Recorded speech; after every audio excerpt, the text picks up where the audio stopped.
नमस्कार बच्चों, आपका स्वागत है हमारे channel let's clear all doubt पर। जैसा आप जानते हैं, मैं आपको पढ़ा रहा हूँ इस समय बायोलॉजी, जिसका पार्ट चल रहा है हमारा जूलॉजी। उसके अंदर हम बात कर रहे हैं एनिमल किंगडम के बारे में। तो एनिमल किंगडम क्या है ये हम डिस्कस कर चुके हैं पिछली वीडियो में। उसका हम पहला संघ कर चुके हैं जिसका नाम था प्रोटोजोआ।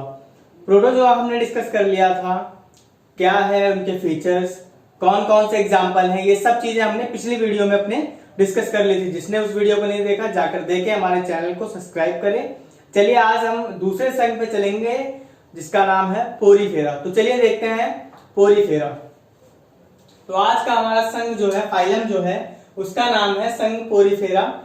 पोरीफेरा का मतलब होता है बच्चों पोर, पोरी से बना है, पोर मतलब छिद्र, छिद्र मतलब छेद बच्चों। इस बॉडी में क्या होता है, मतलब इस तरह के जो जंतु होते हैं उनकी बॉडी में क्या होता है बच्चों, छेदनुमा आकृति होती है। यानी पूरे बॉडी में उनके छेद होंगे। जैसे ये देखिए एग्जांपल आपके सामने रखा है, मैंने साइकिल लिया हुआ है एग्जांपल।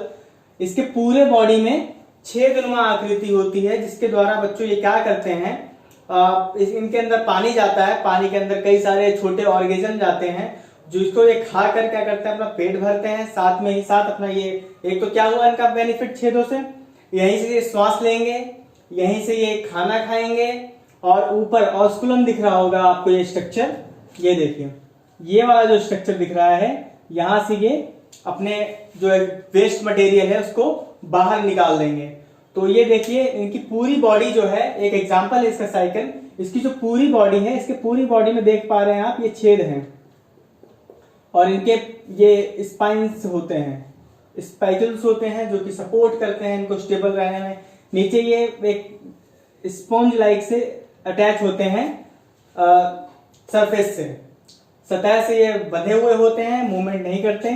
तो ये क्या होता है बच्चों, पानी इन छिद्रों से अंदर जाता है, उनमें क्या होता है, ये भोजन पचाते हैं, श्वसन क्रिया करते हैं, कई सारी क्रियाएं ये इन्हीं छेदों के द्वारा करते हैं। इसलिए ऐसे जो ऐसे इंसान के जो जंतु हैं उनको पोरीफेरा कहा गया है।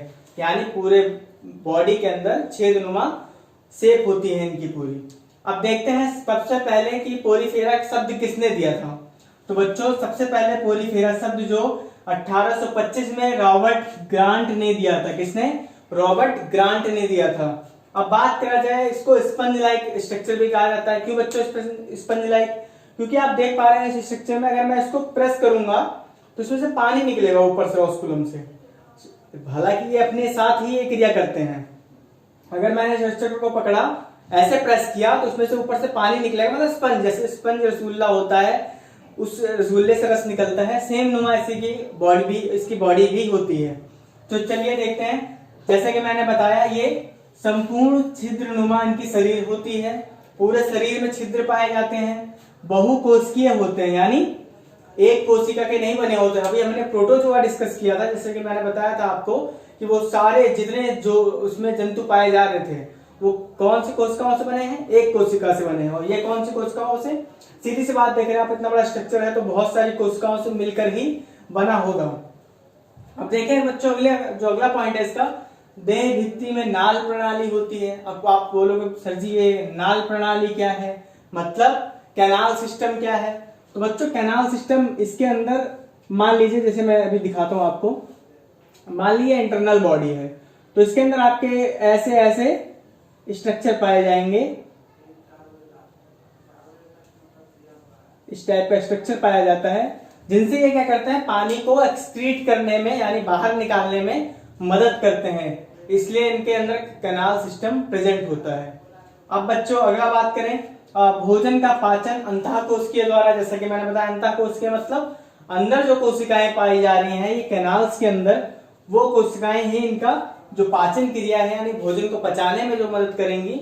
वो आप सर से पूछोगे कि सर जी ये भोजन कहाँ से लेते हैं, तो बच्चों मैं बता दूं आपको, भोजन मैंने पहले बताया आपको, ये छेद से लेते हैं। छेद पानी में आप जानते हैं बहुत छोटे छोटे मान लो प्रोटोजोआंस होंगे या फिर कुछ भी होंगे, उनको ये खाकर अपना पेट भरते हैं।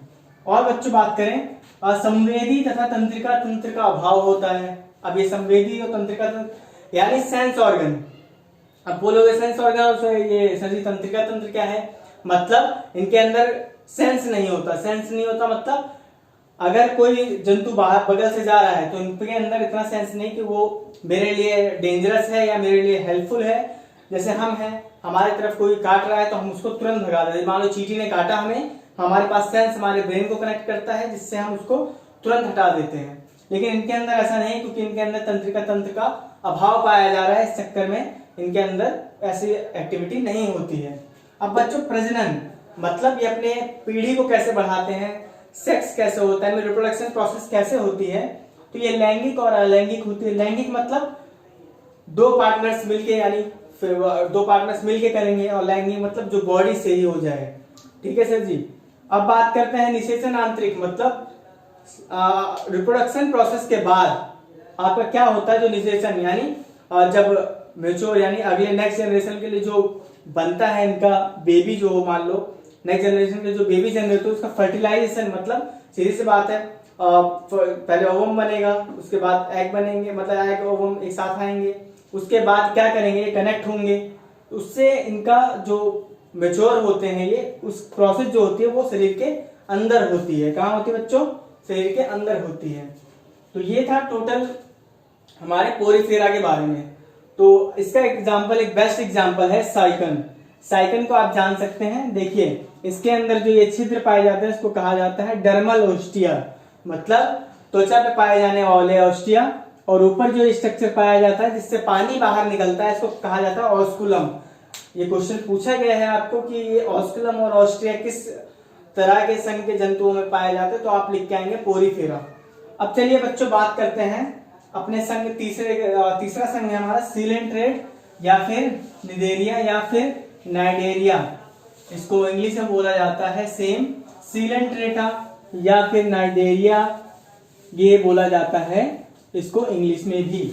अब अगर बात करें संघ सीलेंट्रेट को लेकर, सर जी बताइए क्या सीन है, तो आपको सिंपल सा बता दूं बच्चों, ये बहुकोषीय होते हैं। अब क्योंकि मैंने बता चुका हूं कि जो एक संघ था प्रोटोजोआ, उसको छोड़कर सभी जो पाए जाते हैं वो सारे जंतु बहुकोषीय होंगे, ये आपको ध्यान रखना है। अरीय सम्मित जंतु होते हैं। अरीय सम्मित जंतु आपको समझने लायक चीज है बच्चों। इसका एक बेस्ट एग्जांपल है हाइड्रा, ले लेते हैं हम। हाइड्रा का स्ट्रक्चर बच्चों ऐसे होता है, नीचे पतला, मान लो हल्का सा पतला होता है इसका स्ट्रक्चर, और ऊपर ऐसे करके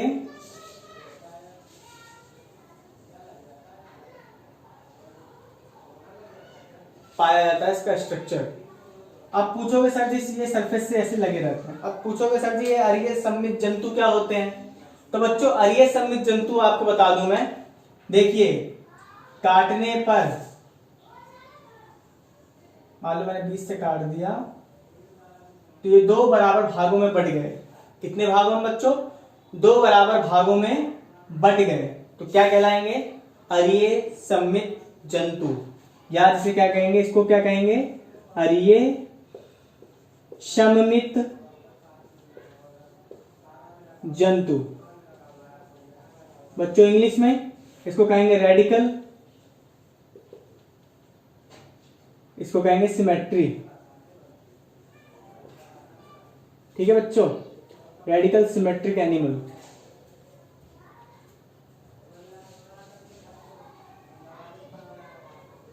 ठीक है बच्चों, आप देख पा रहे हैं इस तरह का ये हाइड्रा स्ट्रक्चर होता है। मतलब अरीय सम्मित का मतलब अगर किसी बीच से काटा जाए इनको तो ये दो बराबर भागों में बच्चों बट जाते हैं, इसी को कहा जाता है अरीय सम्मित जंतु।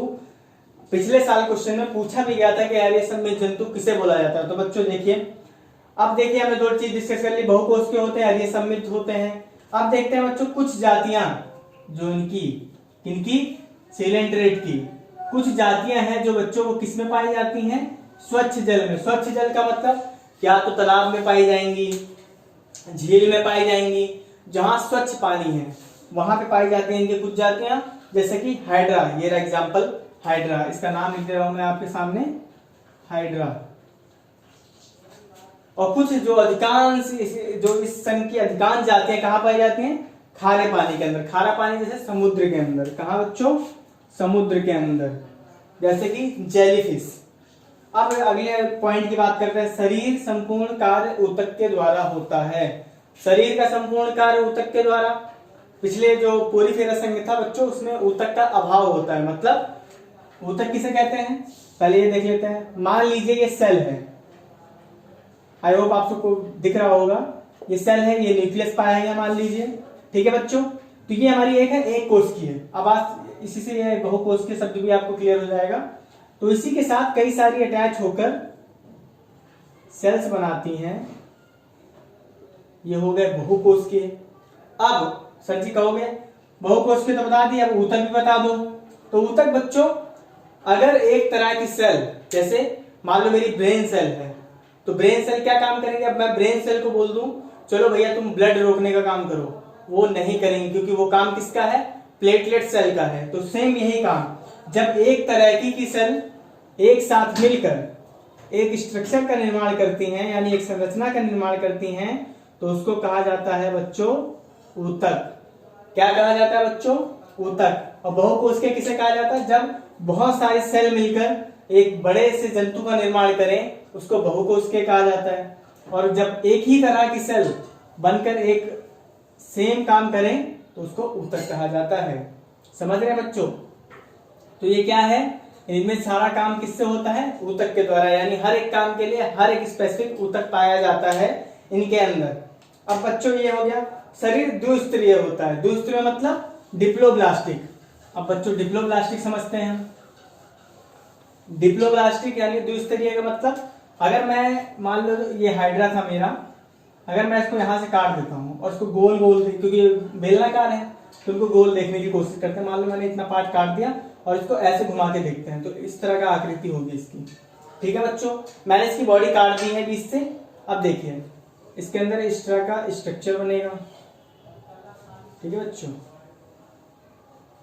अब क्या होगा, द्विस्तरीय का मतलब क्या, ये तो बनी होंगी इनकी एक्टोडर्म से।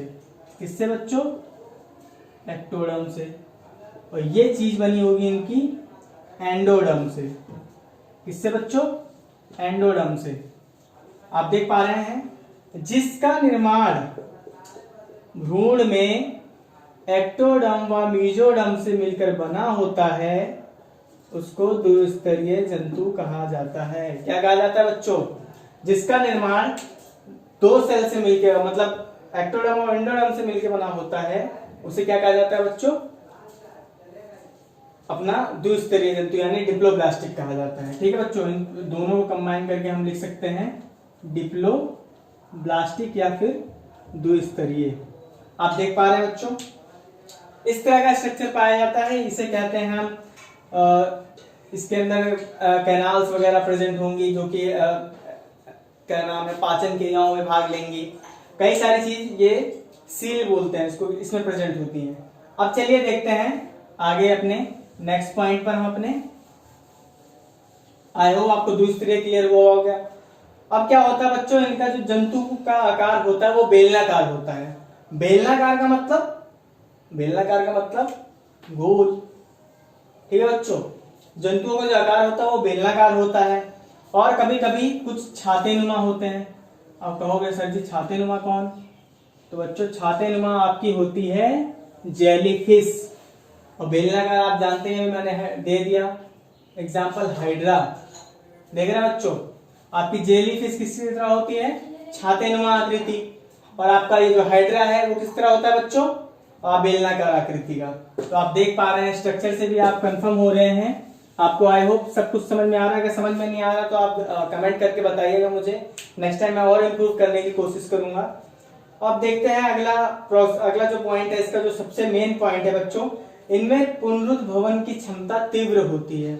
अब चलिए समझते हैं पुनरुद्भवन क्या है, जो कि बहुत ज्यादा इंपॉर्टेंट है। सिलेंट्रेट में सब कुछ भूल जाना चाहिए, लेकिन अगर पुनरुद्भवन भूल गए तो बच्चों पता है आपका क्या होगा, सिलेंट्रेट पढ़ने का कोई फायदा नहीं होगा, क्योंकि एकमात्र एक प्रोसेस है जो इसके अंदर पाई जाती है। तो चलिए पुनरुद्भवन देखते हैं बच्चों क्या होता है।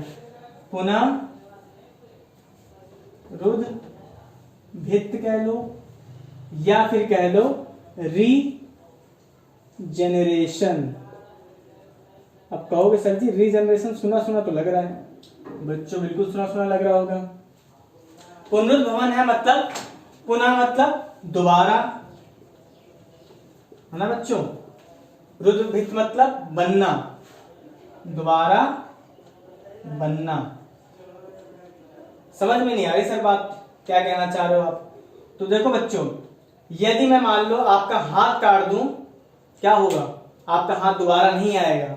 लेकिन इस संघ के कुछ ऐसे जंतु हैं जिनको मैं कहीं से भी काट दूं, उनका अंग दोबारा आ जाएगा। जैसे कि इसका सबसे बड़ा एग्जाम्पल, सबसे प्यारा एग्जाम्पल हाइड्रा माना गया है।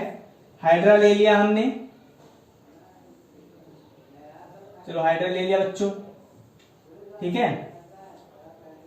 ये एग्जाम में बहुत बार पूछा गया पुनरुद्भवनी की क्षमता किसमें ज्यादा होती है, तो आप लिख के आ जाना खटाक से सिलेंट्रेट हाइड्रा के अंदर।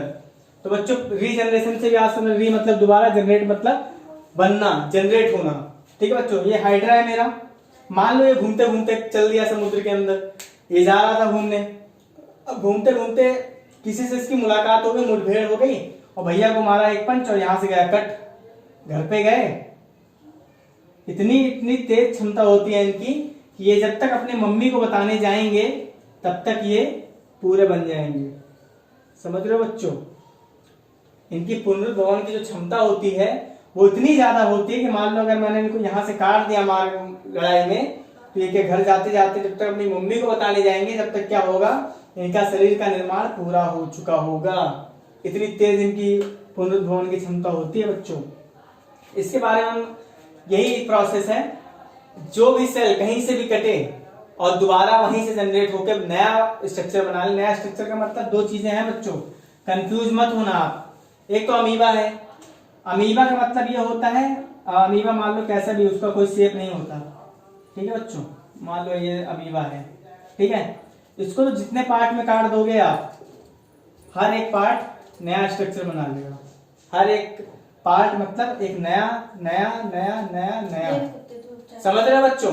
लेकिन अगर बात आती है आपकी हाइड्रा के अंदर, तो हाइड्रा में क्या होता है, रीजनरेशन प्रोसेस होती है। रीजनरेशन का मतलब आपको बता चुका हूं मैं, जहां से कटेगा वहां से एक नए सेल का निर्माण होगा। तो आपको ये चीजें ध्यान रखनी है बेसिकली। तो आज का टॉपिक यहीं सिलेंडर तक खत्म करते हैं हम। कल हम अपने बात करेंगे प्लेटीहेल्मिन्थेस एनिलियड्स के बारे में, जो कि बहुत ज्यादा इंपॉर्टेंट है एग्जाम के व्यू से। आपको ये चैप्टर पसंद आया होगा, कमेंट करके जरूर बताइए कैसा लगा आपको।